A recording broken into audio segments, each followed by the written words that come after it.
On September 11th, 2024, a 60-year-old man stood in front of a statue in Munich, Germany, and took a photograph with his two brothers. He posted it online with a caption about gratitude, about memory, about love. 4 days later, he was gone. And that photograph, that quiet, almost ordinary tribute to a brother who had been dead for 15 years, became the last public message the world would ever receive from Tito Jackson. This isn't a story about how Tito Jackson died. Not really.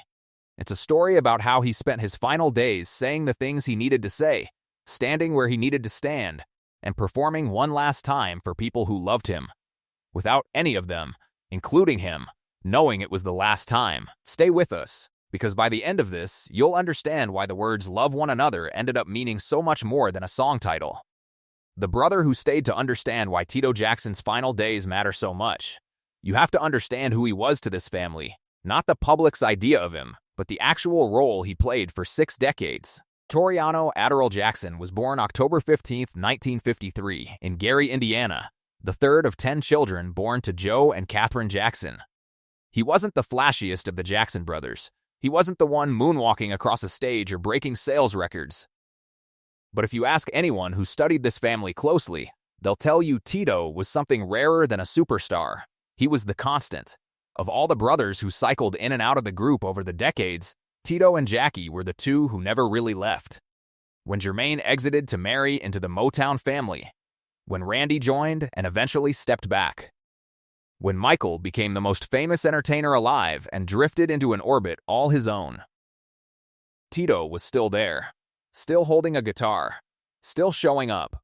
That single fact says more about who he was than any tabloid headline ever could. Tito Jackson was the brother who stayed in the room. His path into music, in some ways, started by accident, or more precisely, by getting caught. As a boy in Gary, Indiana, Tito would sneak into his father's off-limits guitar case and practice in secret while Joe Jackson was at work. When Joe eventually discovered what his son had been doing and heard how good he'd actually gotten, the discovery didn't lead to punishment. It led to a group. Joe Jackson, sensing an opportunity, began organizing his sons into a family act, and by 1964, that act had a name: the Jackson 5. Tito, still a child himself, was one of its founding members, alongside Jackie and Jermaine, with Marlon and a very young Michael joining shortly after. The brothers cut their teeth on the Chitlin circuit and local talent shows before signing with the small Gary-based label Steeltown Records. And then, in 1968, with Motown, the label that would turn them into the biggest pop phenomenon in the country almost overnight. By the time I Want You Back hit #1 in January 1970, followed by ABC, The Love You Save, and I'll Be There, the world had a new obsession. But behind Michael's spinning solos and Jermaine's smooth leads, it was Tito's guitar work and steady presence that helped anchor the sound. The Jackson 5 sold more than 150 million records worldwide. They earned a star on the Hollywood Walk of Fame in 1980. They were inducted into the Rock and Roll Hall of Fame in 1997. And through every incarnation of the group, the Jackson 5, then the Jacksons, Tito was there for almost all of it. After the group's commercial peak faded, Tito didn't disappear either. He worked as a session musician and producer. In 2003, well into his 50s, he reinvented himself as a solo blues artist, releasing albums, earning 3 Grammy nominations, and finding a second creative life doing exactly what he loved, playing guitar in front of people who came specifically to hear him play. His 2021 record, Under Your Spell, featured collaborations with George Benson, Bobby Rush, and Stevie Wonder. This was not a man coasting on a family name. This was a musician, still working, still growing, at 70 years old. And that's the man who, in the late summer of 2024, packed his bags for one more European tour with his brothers. One last tour by 2024. The Jacksons as a touring act meant something different than it had in 1984. It meant Tito, Jackie, and Marlon, the 3 brothers who had remained closest through the decades, sometimes joined by Tito's son Tyrell, carrying the family's musical legacy to audiences who still wanted to hear those songs performed live by the men who made them. That summer, the surviving Jacksons routed a European run that brought them to Germany in early September. It wasn't a nostalgia lap through arenas. It was something more intimate, Smaller venues, older fans, a genuine connection to cities that had loved this family for 50 years. And one of the stops was Munich. Munich holds a specific, almost sacred place in Jackson family history. It was there, in 1997, that Michael Jackson's History World Tour made one of its most celebrated stops. In the years after Michael's death in 2009, the city built something the family came to treasure, a permanent memorial near the Bayerischer Hof Hotel, centered on a statue of the Renaissance composer Orlando di Lasso, which fans had spontaneously transformed into a shrine to Michael, covered in flowers, photographs, candles, and handwritten notes that locals and city officials chose to preserve rather than remove. For Jackson fans traveling through Europe, it became a pilgrimage site. For the Jackson family themselves, it became something even more personal, proof built in stone and flowers by strangers on another continent that Michael's spirit was still being cared for, still being honored, long after he was gone. So when Tito, Jackie, and Marlon arrived in Munich on September 9, 2024, for a press conference ahead of their show, it made sense that this memorial was one of the first places they wanted to go. The three brothers sat for photographs and interviews outside the Bayerischer Hof, the same hotel Michael had once used as a home base during the H.I. Story era, before the conversation naturally turned toward the statue just steps away. For a family that has spent 15 years navigating a complicated public relationship with Michael's memory, caught between grief, protectiveness, and the relentless churn of tabloid speculation, Munich offered something rare, a place where the love was simple. No controversy, no legal battles, no competing narratives, just flowers, left by strangers year after year, for a man they never met but couldn't stop loving. For Tito specifically, that mattered. Those close to the family have long described him as one of the more even-keeled Jackson siblings, less prone to public feuds, less interested in relitigating old family business in the press. Where some of his brothers and sisters have, at various points, spoken publicly about grievances with Michael, with their father, or with each other, Tito tended to keep his focus elsewhere, on the music, on his own children, on quietly maintaining relationships rather than airing them. His decision to highlight the Munich memorial wasn't out of character. It was entirely in character. It was Tito doing what Tito always did, showing up, saying thank you, and moving on to the next show. The last night on stage on September 10, 2024, the Jacksons took the stage at Circus Krone, a historic performance venue in Munich that had hosted the group decades earlier, in 1972. It was billed as their only concert in Germany that year. Tito, Jackie, and Marlon performed together, joined by Terrell on stage, running through the catalog that had defined their family's legacy, I'll Be There, Shake Your Body, and a song that would take on an almost unbearable significance in hindsight, Love One Another, a track Tito had co-written and had increasingly built into a personal mission statement in his later years. Fans in the crowd that night had no idea they were witnessing something historic. They came for a concert. What they got, without anyone realizing it, was Tito Jackson's final performance. The last time he would ever stand on a stage, guitar in hand, doing the thing he had done since he was a child in Gary, Indiana. Video from that night shows brothers who had performed together for 60 years, still finding joy in it, still trading looks and cues built from a lifetime of shared rhythm. There was no sign, no hint, nothing to suggest this was an ending. It simply was one. Before that show, the three brothers had made time to visit the Michael Jackson Memorial. It was a quiet moment tucked in among the noise of touring, sound checks, press, travel, but it was clearly one that mattered to them. And the following day, September 11th, Tito decided to share it with the world. The last message on his social media, Tito posted a photograph of himself, Jackie, and Marlon standing at the Munich Memorial. The caption read, "Before our show in Munich, my brothers Jackie, Marlon, and I visited the beautiful memorial dedicated to our beloved brother, Michael Jackson. We're deeply grateful for this special place that honors not only his memory, but also our shared legacy. Thank you for keeping his spirit alive." Read that again. Knowing what we know now, there is no drama in it, no sign of anything wrong.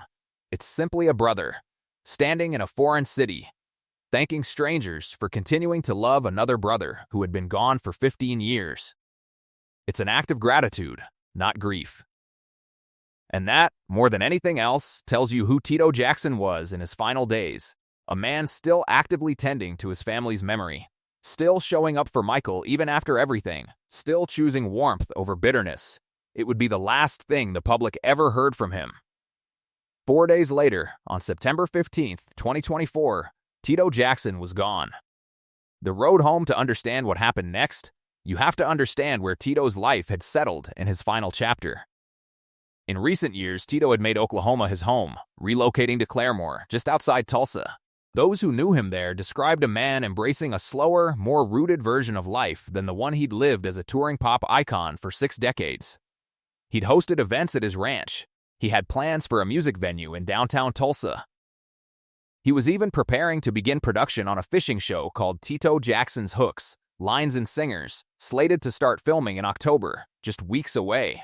After the European tour wrapped, Tito flew back to the United States, and according to his longtime business partner, Terry Harvey, the two of them set out on a road trip together, driving Tito's antique cars back from California to his home in Oklahoma. It was the kind of unglamorous, ordinary errand that had nothing to do with fame or legacy. Just two friends on a long American highway, doing a favor for each other, the way people do. Somewhere in New Mexico, on the evening of September 15th, that ordinary drive changed forever. According to Harvey, who was in the vehicle with him, Tito began experiencing chest pain. He described his friend leaning back in the passenger seat and saying, quietly, "My head. I'm sweating. Man."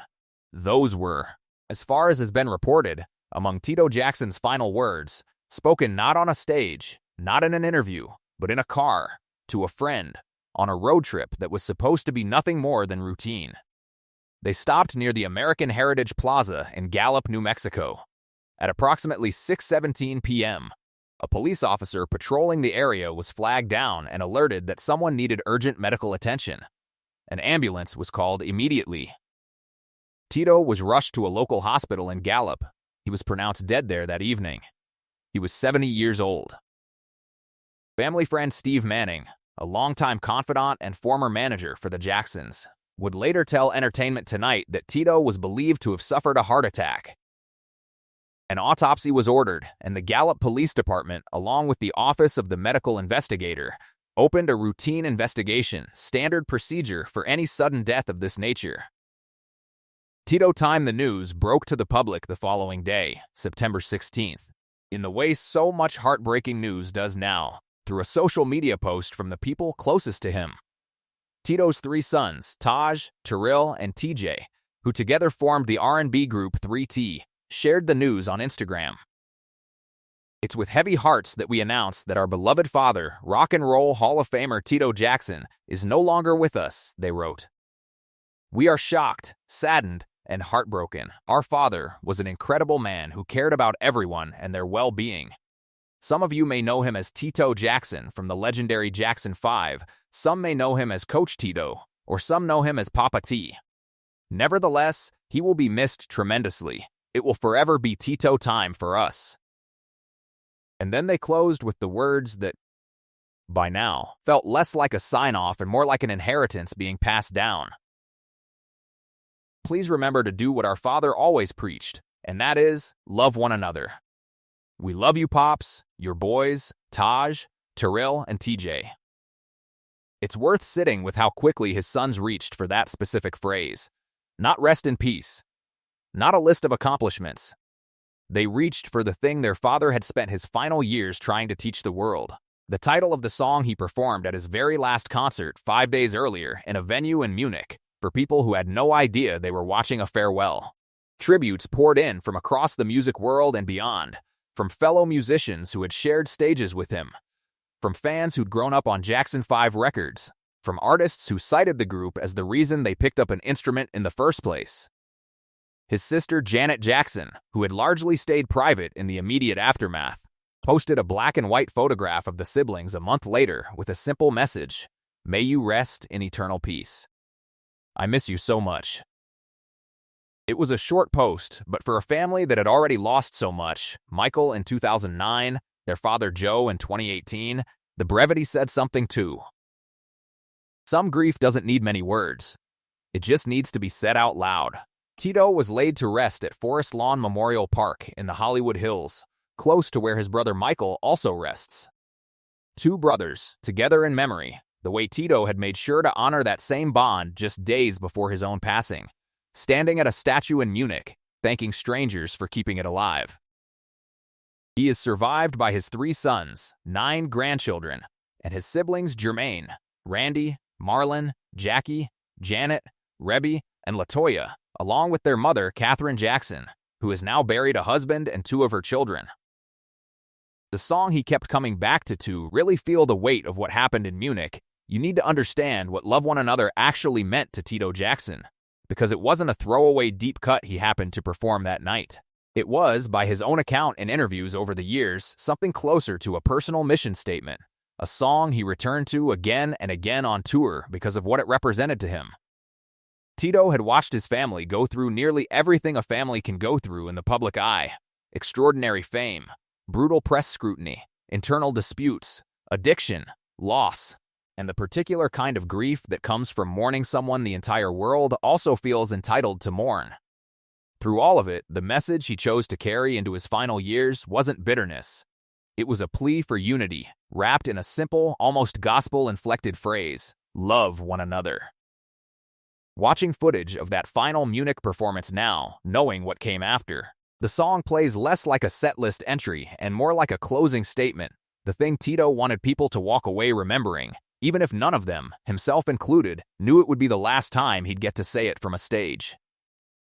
His sons understood this instinctively.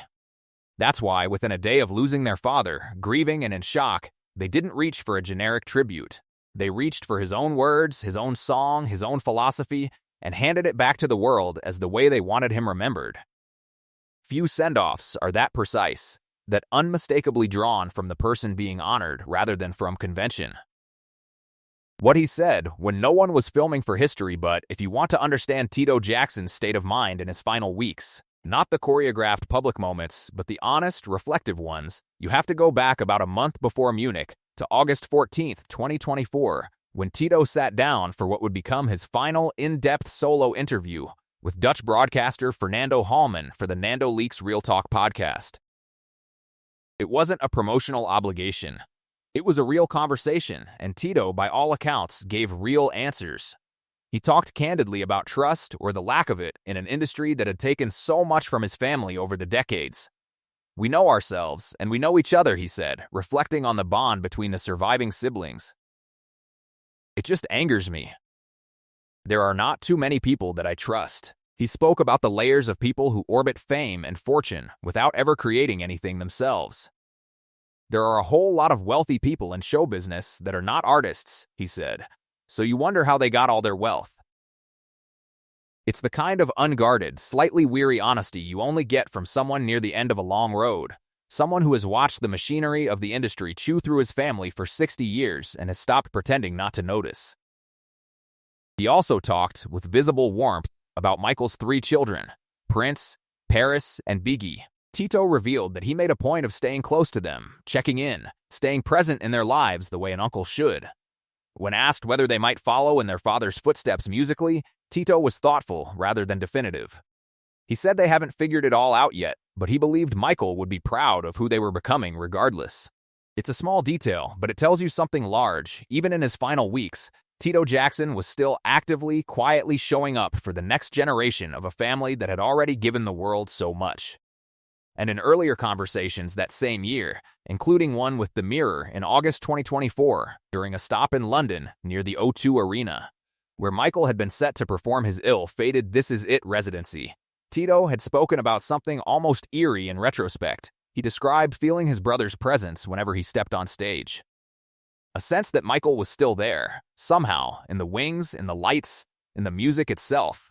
Whether you take that as spiritual conviction or simply the way grief settles into a performer's body after enough years, it paints a picture of a man who, in his final months, was thinking constantly about legacy, about brotherhood, about what gets left behind when the applause stops. He wasn't chasing anything new. He was tending to what already existed: the music, the memory, the message. It's worth noting, too, that this wasn't a man slowing down or winding things up in any conventional sense. Tito was still building. Beyond the tour and the interviews, he had spent the summer of 2024 planning a genuine second act in Oklahoma, a ranch, a planned music venue in downtown Tulsa, and a lighthearted new television project centered on one of his other lifelong passions, fishing, set to begin filming just weeks after his death. This is not the profile of someone bracing for an ending. It's the profile of someone in the middle of living, fully engaged with what came next, right up until the moment it stopped. That's part of what makes revisiting his Nando Leaks interview now feel so different than it did when it aired. At the time, it was simply a candid conversation between a legendary musician and a respected interviewer, the kind of career retrospective sit-down artists give dozens of times over a lifetime. In hindsight, it plays as something closer to a final testimony, unscripted, unguarded, and delivered by a man with absolutely no reason to believe he was running out of time. The message that outlasted him here's what makes Tito Jackson's final chapter different from so many last days stories we tell about famous people. There's no scandal buried in it, no secret regret revealed too late, no estrangement healed just in time or left tragically unhealed. What we're left with, instead, is almost disarmingly simple. A 70-year-old musician who spent his final performance singing about unity, his final public words thanking strangers for loving his brother, and his final private words, spoken to a friend on a highway in New Mexico, being nothing more dramatic than a description of how he felt in that moment. There's something almost unbearably human about that. We tend to want our final chapters to be poetic, foreshadowed, dramatic. Tito's wasn't constructed that way, it simply was that way, because of who he already was. The gratitude in the Munich post wasn't performance. The song Love One Another wasn't a marketing hook. It was, according to everyone who knew him, exactly what Tito Jackson believed, stated plainly, over and over, until the very end. Consider the timeline laid bare. September 9th, arriving in Munich. September 10th, one final concert, one final time singing his own anthem of unity. Sometime before that show, a quiet visit to his brother's memorial. September 11th, sharing that visit with the world in what would become his last public statement. September 15th, gone on an ordinary road trip, doing an ordinary favor for a friend. 4 days after standing in front of a statue built by strangers who never stopped loving his family. It's a short window. 6 days between a photograph in Munich and a hospital room in Gallup, New Mexico. But inside that short window is almost everything you need to know about who Tito Jackson was. A brother who never stopped showing gratitude. A musician who never stopped performing the truth he believed in. And a father whose sons, within 24 hours of losing him, knew exactly which 4 words belonged at the center of his eulogy. Love, one, another. It wasn't just the name of a song anymore. By September 16, 2024, it had become the epitaph of a man who spent his final week proving he meant every word of it. If this story moved you, that's exactly why we tell them.